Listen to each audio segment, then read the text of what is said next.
Try and get yourselves logged in and your cameras on if you can, folks. We're just buffering.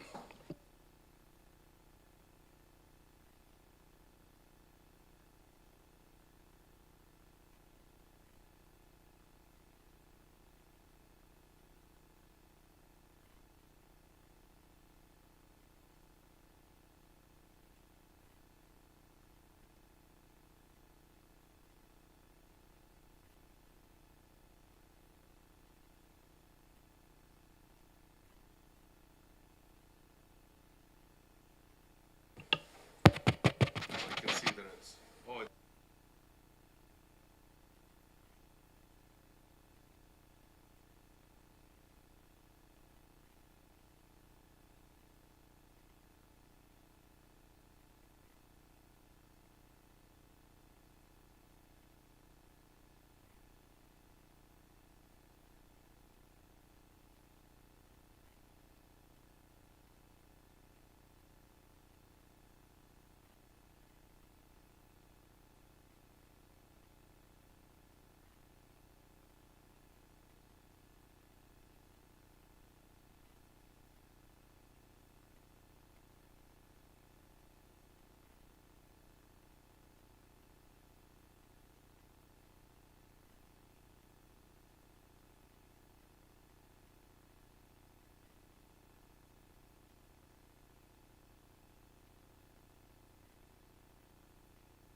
get through the procedural stuff. We do have quorum, so we will get underway.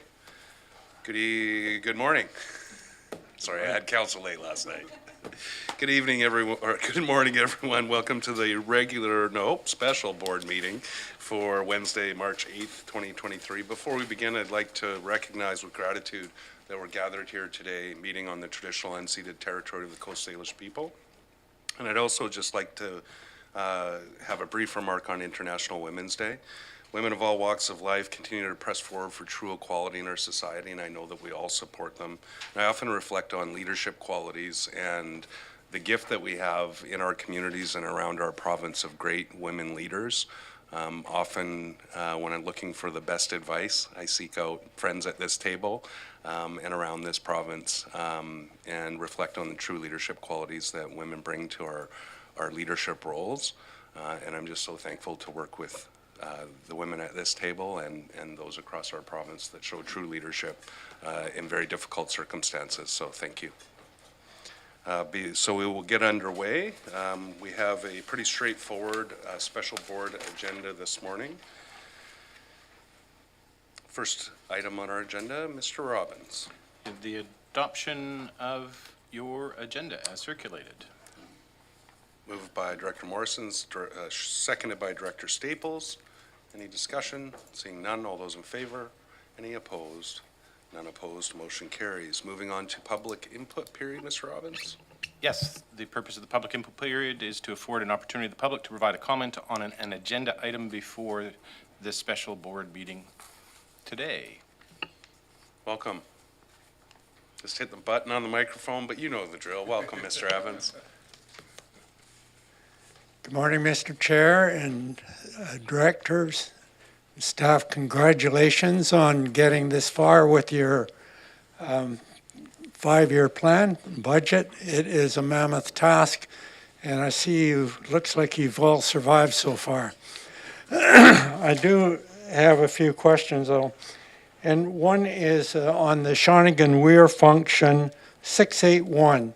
It is functioned at 0, and it would be interesting to know why that was functioned at 0 for 2023, but for 2024 it is functioned again and further on. The other one, of course, is function 488, the Shawnigan Basin Society, and it looks like the Basin Society has worked very hard over the last 4 years and raised a lot of money to carry out all our functions. And it looks like a really good deal for the taxpayers, but what it means is that the people, the members of the Basin Society, have worked very hard putting in their own money, having all sorts of raffles and things to raise money. And really, best of all, I think, is that if some of the money came from Function 488 so that all taxpayers had a say in this. And I think that the more people that have a say in what's going on with the environment and the water is very, very important. The things that are happening in South Shawnigan now are just unbelievable. There's gravel pits closing, there's other ones opening, and there's all sorts of forest that we have, like our community forest. When's the last time anyone from CVRD has ever gone through a community forest to check to see if someone's swiping our trees or not, or what's going on there? The Shawnigan Basin Society knows the area intimately, and it takes a lot of work and time. And we want to leave this place a better place for our children. So we would like to see a token of support from the CVRD in Function 488 if possible. Thank you, Mr. Chair. Thank you, Mr. Evans. Anyone else for public input? Seeing no one else in the room, anyone online today, Mr. Robbins? Nobody online? Okay, we'll move along. Nothing under agenda item 3, delegations. 4, report of the chairperson. 5, correspondence. 6, information. 7, committee reports, which moves you to the agenda item 8 and the single staff report there. SR1 is a report from the Finance Division with regards to the 5-year financial plan 2023 to 2027 and bylaw number 4478. That report is for your information. Thank you. So that's there for information. If there's no questions at this time, we'll move to the bylaws. Seeing none? Okay, Director Martman. Microphone, please. Thank you. I'm always interested in the 5-year plan and the sort of the incremental increases between them, and maybe staff could speak to those increases between years.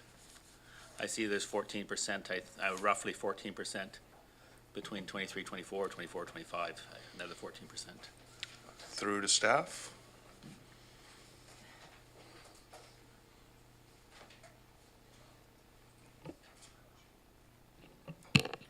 Through the chair to Director Martman.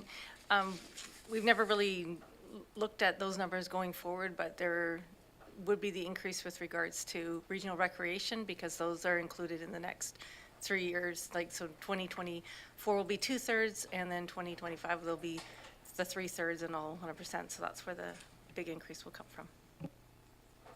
And as always, we'll have a much more focused opportunity to mitigate that next year or add to it as the board's pleasure moving forward with the advice from staff. Any further discussion? Seeing none, Mr. Robbins. Nothing, Mr. Chair. Under public hearings, moves you to agenda item 10, bylaws. B1, there's a recommendation that CVRD bylaw number 4478, 5-year financial plan 2023 to 2027, bylaw 2023 be granted first, second, and third readings. That's moved by Director Morrison, seconded by Director Staples. Any discussion? Director McClinton. Just a comment, going through this budget, I would say there's probably about 7 or 8 directors, some are mayors, some are area directors that, were against and their areas were against the regional recreation, and we looked for opportunities to mitigate that. And I would say that we came up short on this budget, and I just hope, specifically we looked at the Regional Park Acquisition Fund, and again, it was sort of those same directors that were looking for ways to mitigate, and we weren't able to do that. So I just want to leave that comment to consider as we move forward, and hopefully, we might be able to, work together moving forward. But that's my comment. Thank you. Thank you. Director Wilson. Thank you, Mr. Chair, and I'm glad I'm not alone on this one because I'm not happy with the budget moving forward either. It's not a lot of changes that we promised the electorate with sharpening pencils and getting the raises out, so I'm not really happy with what's going on here. Thank you. Thank you. I was a hair away from calling a point of order to admonish colleagues at this table for all bringing their diverse perspectives to the table and making decisions regarding the budget. I think it kind of comes really close to a line. I saw everybody come to this process with a focus and a desire to put forward what they felt were the most fiscal budget, responsible budget decisions. We have a diversity of views at this table around what fiscal responsibility means. For those, sometimes it means trying to keep taxes low versus looking at perhaps value for the taxpayer over the long term, or a smoother implementation of different financial policies. So I do appreciate the diversity. I appreciate the views and the opportunities that you took, Director Wilson, to mitigate the rise in taxes. But I also respect and appreciate the perspectives of the majority of the board that hasn't supported those perspectives. But I will always try and support those who are in the minority to bring those views forward. But let's not try to sort of frame it in a way that, you know, some people come to this table and have a different view on, you know, how we approach the budget.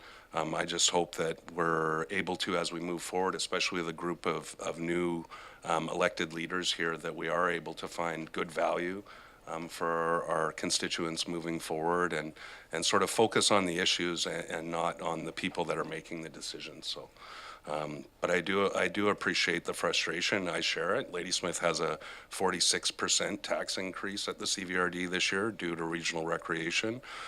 We won't be able to wholly offset those increases in our municipal budgets because, as our municipal directors can attest to, we're facing similar financial pressures in the municipalities with rapid inflation, costs of capital that is well exceeding the rate of inflation. So it's a struggle year for all of us, and it's a stressful year. But I don't want us to sort of try and, I want us to try not to sort of bring a divided perspective on specific issues. Those issues were tested in the House. Once those decisions are made, they're owned by the board as a whole. So I just hope we can, you know, not try to admonish the group for a decision that belongs to the group once it's been made. Mr. Chair, do you think I could reply on that on a point of order, please? You can do as you like. Thank you very much. 3 times that the word admonish has been used against me, and I don't feel very happy about it. It's not an admonishment, it's a point of view. It's not an admonishment by any means. I understand that people at this table have the right to say what they feel is right. In this particular case, I am not in any way trying to admonish anybody, and I'm not happy with the way that word has been used 3 times. Thank you. And I appreciate that. Point of process, has this been moved and second? Sorry, it's hard Yes, to it hear has. everything at home. It's been Thank moved and you. seconded. Any further discussion? Director McGonigal. Thank you very much, Mr. Chair, and unfortunately, we were put into a perfect storm with the referendum on the recreation and the impacts that that would have. I think looking forward, we all did our best, our very best at coming forward with ideas on reductions, and in the end, we do all own the process. But I think that we, as a collective group, could have looked differently at some holistic values moving forward, taking into consideration the highest inflation in decades, the referendum impacts on other options. So I will be supporting it reluctantly because I do own it. Moving forward, I think we can do a better job in the future, and that's not admonishing anyone at this table. I think that we have to proactively look at the best value and the best service that we are in delivering that service. The saving grace is the recent announcement of the community grants that was just announced. That could go forward in some impacts of infrastructure deficits within the regional district, which could have significant impacts in future budget years on the budget process. So just a point of view from my aspect, and I appreciate everyone's input during the discussions. Thank you, and I very much appreciate the way that you presented and framed that. Thank you. Director Morrison. Just very briefly, Mr. Chair, I want to thank you for your comments about our new directors around the table, both municipal and regional.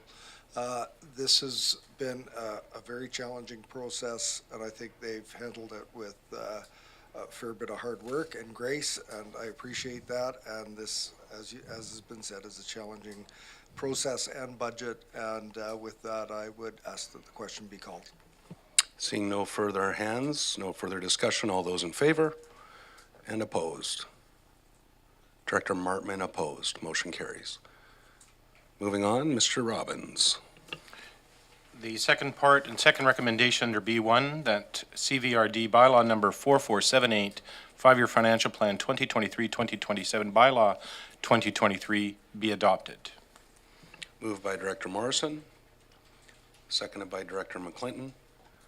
Any further discussion? Seeing none, all those in favor and opposed. Directors Martman and Wilson opposed. Motion carries. Mr. Robbins, I believe that moves us to question period. It does indeed. Good morning, Mr. Evans. Nice to see you. Good morning again, Mr. Chair, directors. Mr. Chair, I still don't know why function 681, the Shawnigan Weir, has zero funding for 2023. Being a specific function that I'm not aware of, I will have to look into it and get back to you. And Mr. Chair, I'm not really happy with function 488 because Robert's rule says that if we're amending or repealing a bylaw, once a local government bylaw is adopted, it may only be amended or repealed by a bylaw. And generally, bylaws to amend or repeal. Is there a question there, Mr. Evans? Yeah, right at the end after I finish reading this out. Generally, bylaws to amend or repeal an existing bylaw are subject to the same approval and other requirements as the power to adopt the bylaw was. And that hasn't happened with function 488. I feel that this board did not give function 488 a fair shot at funding. Do you? I do, actually. It was brought forward many times. The opportunity was provided to the board members to change a direction on that. That opportunity wasn't taken. In regards to your comments around functions, the budgetary decisions around any function are sole discretion of the board on an annual basis unless there's a minimum funding amount written into the function. So just for clarity, many times over the last 8 years, functions have been set to zero for 1 year, 2 years, many years. There are other functions, I believe, that are currently authorized but not funded. So I appreciate your perspective, but that is the discretion of the board when it comes to the budget annually. But it wasn't discussed at all. So I'm not going to get into a debate. I answered the question, I think. So it was discussed many times when yourself and others came to the board in public input and gave their input and pleaded with the board members to address the issues that you raised, and the decision was made by the 16 board members to not do that at this time. But I think that's all I can really say about that. I think that's a clear answer to your question. Mr. Chair, what meeting was that at where this was discussed? So are you talking about the Basin Society? No, sorry, 488 is the Weir function? 488 is the Basin, and the Weir is 681. Yeah, so if you're talking about the Basin Society function, that was brought to the board in public input a number of times over the last number of months. and including a number of emails that were received, I believe, as well. You were asking for the board to fund function 488 for 50,000, were you not? Or any offer, a token would be good. Yeah, so again, and I think that we've, reached the conclusion of this line of questioning. I believe the board was alerted to your desire to see that function funded a number of times, and that motion did not come forward. Mr. Chair, don't you think that water is one of the most important things that we have to worry about right now? Absolutely. And, Mr. Chair, if you would go out in the Shawnigan area and see the construction and what's happening to our riparian zones, don't you think that we should be doing and watching something so that our children, grandchildren, and great-grandchildren can have a place to live in where there's some water and half-decent forests? I think I've given you a lot of latitude here. I'm not going to subject myself to an interrogation, but I do share your views in many ways, and I do appreciate your advocacy, Cliff. Thank you. Thank you very much, Mr. Chair. Any further questions for question period? No one online, Mr. Chair. Okay, thank you. So I'll look for a motion to adjourn. Motion to close. Oh, okay. Sorry. I see that on the agenda, but our next meeting is a closed committee of the whole. Correct. So a meeting to adjourn, and what you'll do is you'll open the committee of the whole and you'll go into closed session. Thank you. Okay. So can I get a motion to adjourn? Moved by Director Toporowski and seconded by Director Justice. All those in favor? Any opposed? None opposed? We are adjourned.